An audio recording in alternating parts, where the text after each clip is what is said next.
Assalamualaikum warahmatullahi wabarakatuh. Bismillahirrahmanirrahim. Saudara-saudara sekalian, eh, pada kesempatan ini saya pengampu mata kuliah Perekonomian Indonesia akan menjelaskan eh, pembahasan kita pada pertemuan ke-9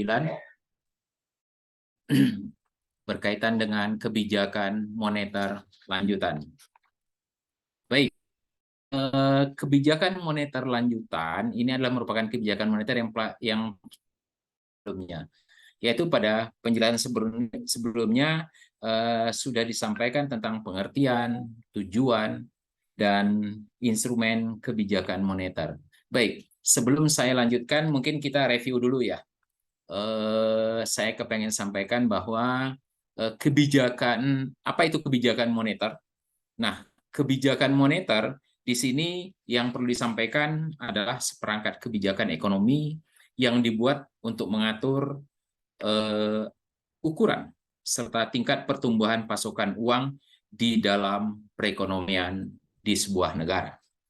Kemudian selain daripada itu, kebijakan ini adalah merupakan tindakan yang terukur untuk membantu mengatur variabel makroekonomi seperti inflasi ataupun pengangguran. Kemudian kebijakan ini dilakukan dengan berbagai cara, termasuk penyesuaian suku bunga, mengubah jumlah uang tunai yang beredar di pasar, serta pembelian atau penjualan sekuritas pemerintah. Nah, kebijakan ini diambil oleh Bank Sentral atau yang biasa kita kenal dengan Bank Indonesia. Yaitu tujuannya untuk apa? Untuk memelihara dan mencapai stabilitas nilai mata uang yang dapat dilakukan antara lain dengan pengendalian di masyarakat dan penetapan suku bunganya. Seperti apa? Nah, kita sering melihat ini nih, grafik seperti ini. Nah, ini nanti akan kita jelaskan satu persatu ya di dalam penyampaian berikut ini. Baik, saya kira itu sebagai pembuka ya. Silakan bagi rekan-rekan mahasiswa yang mau bertanya, silakan. Kemudian jika masih belum ada yang mau bertanya, barangkali silakan dikumpulkan pertanyaannya dan saya akan lanjut dengan kebijakan moneter itu meliputi apa-apa saja. Nah, kebijakan moneter itu dalam hal ini meliputi langkah-langkah kebijakan yang dilaksanakan oleh Bank Sentral atau Bank Indonesia. Gunanya untuk apa? Untuk dapat mengubah penawaran uang atau mengubah suku bunga yang ada dengan tujuan untuk apa? Untuk mengetahui dalam perekonomian. Nah, hal ini apa yang dilakukan dan bagaimana caranya? Nah, sebelum kita berbicara tentang apa yang dilakukan, bagaimana caranya, kita paling tidak tahu dulu tujuan kebijakan moneter ini untuk apa. Sehingga barulah ini kita breakdown satu persatu. Baik, kita masuk ke pembahasan berikutnya, yaitu tujuan kebijakan moneter. Yang pertama adalah tujuan kebijakan tujuan akhir sebuah kebijakan moneter di sini disampaikan merupakan suatu kondisi makro yang ingin dicapai. Apa itu kondisi makro? Kondisi secara umum itu seperti apa? Tujuan tersebut tidak sama dari satu negara dengan negara lainnya atau tidak sama dari waktu ke waktu. Karena apa? Tergantung situasi. Jika kondisinya inflasi seperti apa, jika kondisinya deflasi seperti apa. Dan negara itu yang menjadi skala prioritasnya apa. Itu yang menjadi sasaran. Kemudian yang berikutnya, tujuan kebijakan moneter yaitu sifatnya tidak namun bersifat dinamis. Karena selalu disesuaikan dengan kebutuhan perekonomian suatu negara. Kenapa demikian? Karena kebutuhan perekonomian masing-masing negara berbeda antara satu negara dengan negara lainnya. Baik, kemudian tujuan berikutnya apalagi? Nah, di sini dijelaskan bahwa kebijakan moneter tidak statis, namun bersifat dinamis. Apa bersifat dinamis? Di sini dikatakan bersifat dinamis karena selalu disesuaikan dengan kebutuhan perekonomian suatu negara. Atau akan tetapi, negara menetapkan 4 hal yang menjadi tujuan dari kebijakan moneter.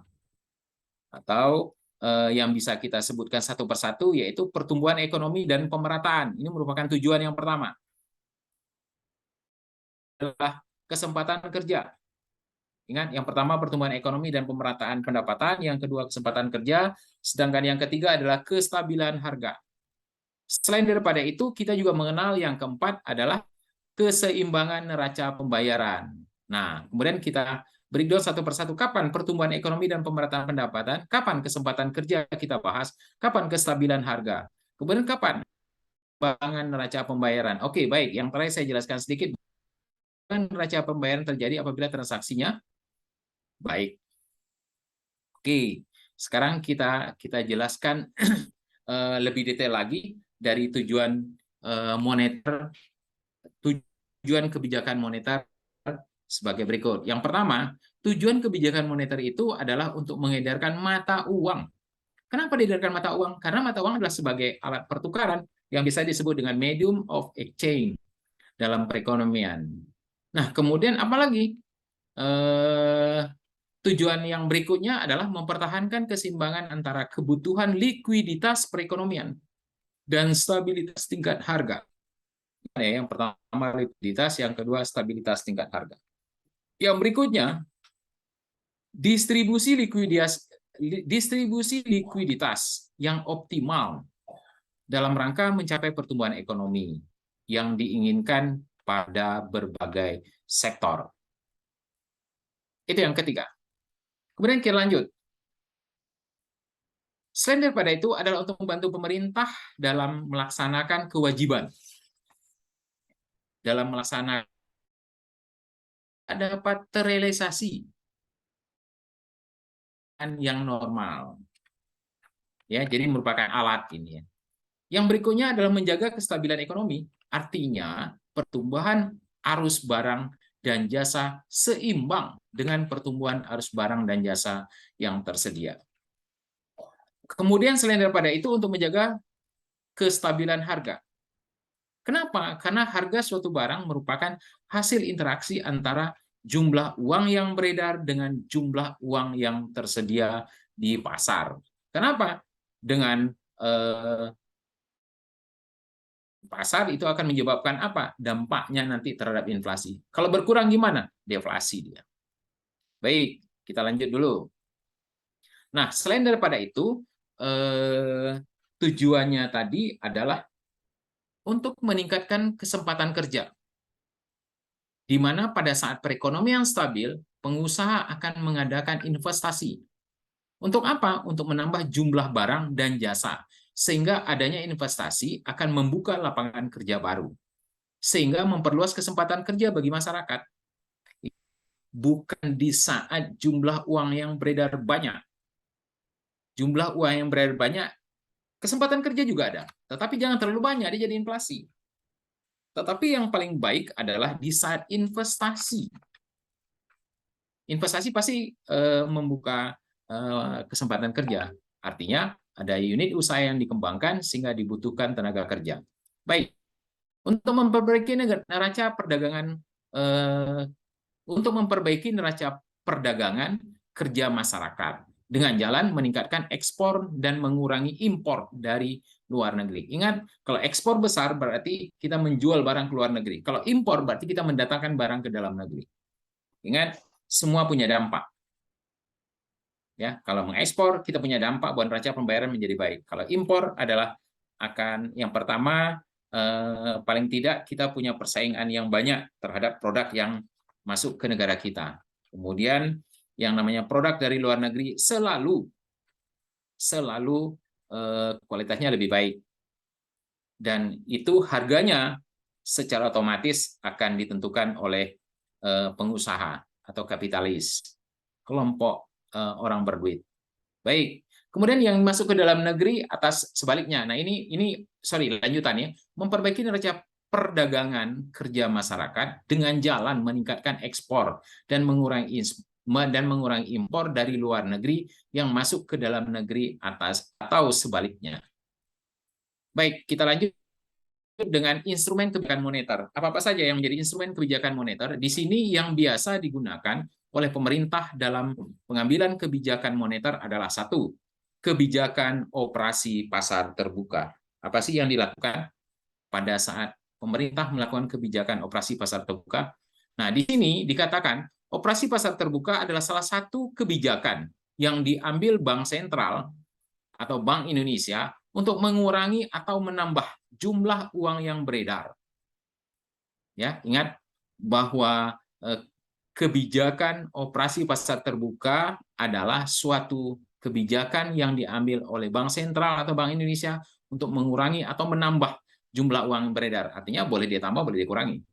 Kebijakan ini dilakukan dengan cara menjual sertifikat Bank Indonesia atau yang biasa disebut dengan SBI atau membeli surat berharga dari pasar modal. Nah, artinya apa? Dia akan menyesuaikan dengan situasinya. Inflasi apa deflasi? Ya, kalau inflasi dia akan menjual sehingga uang masuk ke bank atau uang sertifikat yang terjual. Pas saat deflasi dia akan menjual sertifikat itu. Ya, ingat pada saat inflasi dia akan menjual, pada saat deflasi dia akan membeli. Ya, nah itu gunanya untuk apa? Untuk menstabilkan. Oke, kita lanjut dengan kebijakan yang berikutnya. Selain kebijakan operasi pasar terbuka, ada lagi yang disebut dengan kebijakan diskonto. Kebijakan diskonto dalam hal ini dapat dijelaskan bahwa pemerintah mengurangi atau menambah jumlah uang yang beredar dengan cara mengubah diskonto bank umum, yaitu jika bank sentral memperhitungkan jumlah uang yang beredar telah melebihi kebutuhan. Gejala ini disebut dengan gejala inflasi atau jumlah daripada kecepatan peredaran uang. Kemudian Bank Sentral mengeluarkan keputusan untuk menaikkan suku bunga. Ingat, di saat suku bunga naik, secara otomatis masyarakat akan menabung. Sehingga jumlah yang beredar itu akan tertarik ke bank. Menaikkan suku bunga akan merangsang keinginan orang untuk menabung. Ya. Kemudian kebijakan yang ketiga adalah kebijakan yang namanya cadangan kas. Pada saat kebijakan cadangan kas, berarti Bank Sentral dapat membuat menaikkan atau menurunkan cadangan kas yang biasa disebut dengan cash ratio. Bank umum menerima uang dari nasabah dalam bentuk giro, tabungan, deposito, sertifikat deposito, dan jenis tabungan lainnya. Ini yang bisa diterima ya dalam bentuk ini. Kemudian ada persentase tertentu dari uang yang disetorkan nasabah dan tidak boleh dipinjamkan. Nah, ini merupakan ketentuan nanti yang ditetapkan oleh Bank Sentral. Baik, yang terakhir kebijakan keempat, yaitu kebijakan kredit ketat. Kredit tetap diberikan bank umum, ya, tetapi pemberiannya harus benar-benar didasarkan pada syarat 5C. Apa itu 5C? Yang kedua, capability, yang ketiga, collateral, yang keempat, capital. Ya, jadi 1, 2, 3, 4. Yang kelima adalah condition of economy. Dengan demikian, kebijakan kredit ketat, jumlah uang yang beredar dapat diawasi. Langkah kebijakan ini biasanya diambil pada saat ekonomi sedang mengalami gejala inflasi. Artinya tidak sembarangan kredit itu diberikan. Ingat, kredit itu artinya kepercayaan. Baik, kita lanjut. Yang selanjutnya adalah kebijakan dorongan moral. Nah, Bank Sentral dapat juga mengurangi jumlah uang yang beredar dengan berbagai pengumuman, pidato, dan edaran yang ditujukan pada bank umum dan pelaku moneter lainnya. Isi pengumuman itu atau pidato itu dan edaran itu dapat berupa ajakan atau larangan untuk menahan pinjaman tabungan ataupun melepas pinjaman. Ingat ya, ini yang disampaikan oleh Bank Sentral kepada bank-bank lain. Baik, sebagai tambahan atau lanjutan, saya akan menjelaskan beberapa hal. Sebenarnya beberapa hal ini adalah merupakan kebijakan yang dilakukan oleh Bank Sentral pada saat kondisi yang terjadi. Ya, setelah kita mengenal kebijakan-kebijakan tadi, untuk selanjutnya kita akan membahas tentang kebijakan moneter itu biasanya dilakukan seperti apa. Nah, di sini saya kepengen sampaikan bahwa kebijakan moneter memiliki instrumen atau alat tadi yang disampaikan tadi ya, yaitu ada 4. Yang pertama adalah ini kalau kita buat grafiknya lebih mudah kita untuk mengingat sehingga tidak terlalu sulit kita menghafal ya. Ini Kalau yang saya tawarkan ini seperti ini nih. Instrumennya apa saja? Yang pertama adalah suku bunga atau tingkat diskonto. Yang kedua, giro wajib minimum atau case ratio. Yang ketiga adalah operasi pasar terbuka ataupun market operation, jual dan beli surat berharga. Kemudian yang keempat adalah kredit. Ya, ini dia. Ini item-itemnya. Alatnya apa yang digunakan? Yang menjadi kebijakan moneter yang dijalankan oleh Bank Indonesia. Yang pertama, instrumennya adalah suku bunga, giro wajib minimum, operasi pasar terbuka, dan kredit. Kemudian, untuk cara memudahkan, di sini ada dua kebijakan. Kebijakan apa yang dilakukan? Ini dia kontraktif. Kontraktif ini kondisi akan inflasi. Yang kedua, ekspansif, yaitu kondisi yang akan mencapai atau akan memasuki yang namanya deflasi atau jumlah uang yang beredar berkurang. Ini jumlah yang bertambah. Nah, apa yang dilakukan pada saat kontraktif dan apa yang dilakukan pada saat ekspansif? Kontraktif, sebelumnya kita jelaskan dulu satu persatu. Kontraktif itu dilakukan ketika terjadinya inflasi. Kegiatan kontraktif ini yang dilakukan. Dengan apa? Dengan menggerakkan 4 alat tadi ini. Jika kondisi dalam keadaan inflasi, suku bunga biasanya naik. Giro wajib minimum naik. Operasi pasar terbuka naik. Kredit meningkat. Sorry, itu beberapa contoh ya. Kemudian ekspansif. Apa yang dikatakan ekspansif? Yaitu kegiatan yang dilakukan ketika terjadi deflasi, yaitu jumlah uang yang berkurang. Atau secara simpel dapat dijelaskan ketika bank sentral melakukan ekspansif. Ini ekspansifnya. Ingat, yang sebelah kanan ini ekspansif. Yakni dia sedang menstimulus pertumbuhan ekonomi. Artinya sedang mempelajari, sedang memperhatikan pertumbuhan ekonomi itu seperti apa. Artinya, jika perekonomian sedang lesu, yang digunakan adalah kebijakan ekspansif. Jumlah uang yang beredar itu berkurang. Dia akan lakukan dengan cara atau kegiatan ekspansif. Jadi, kita jelaskan balik yang pertama, kegiatan atau kebijakan kontraktif. Ingat ya, kontraktif ya, ini ya, di saat inflasi, tadi saat deflasi ya. Kebijakan kontraktif ini dilakukan ketika terjadi inflasi. Maka, suku bunga akan dinaikkan. Ini dia. Ini akan naik nih.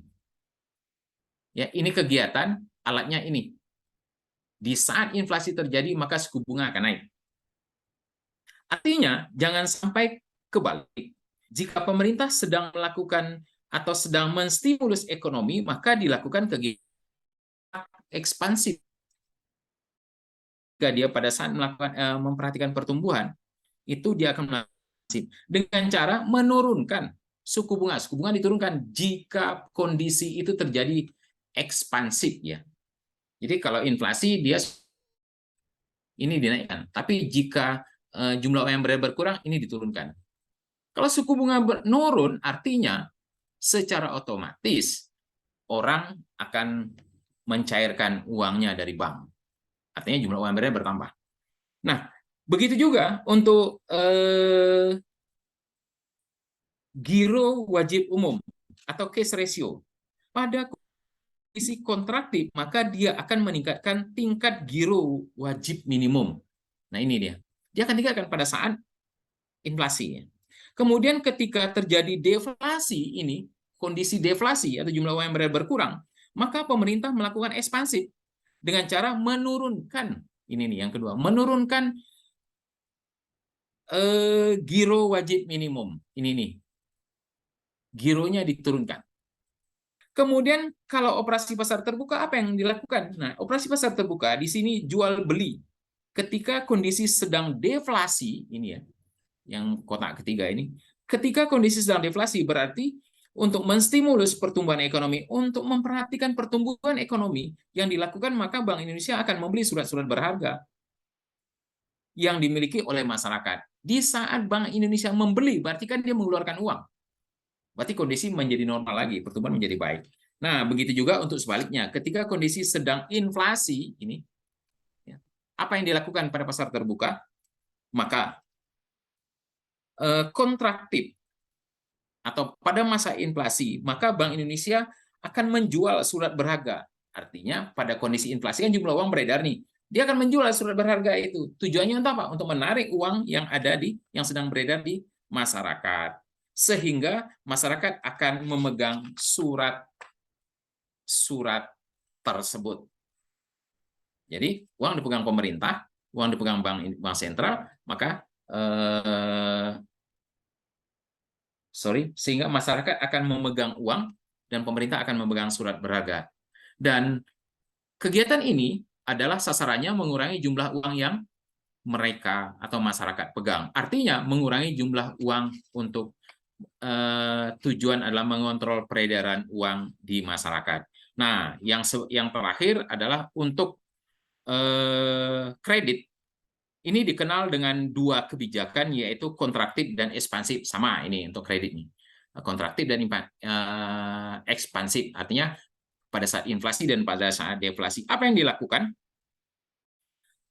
Kemudian kegiatan yang dilakukan pemerintah sama saja. Ketika terjadinya inflasi, maka kebijakan yang dikenal oleh kebijakan uang ketat, ini dia, kredit ya, kebijakan uang ketat, hal ini dikenal dengan tujuan take money policy. Nah, artinya kebijakan yang dilakukan pada saat inflasi, dia melakukan pengetatan kredit. Dan begitu juga sebaliknya, jika terjadi deflasi, maka kredit akan dimudahkan.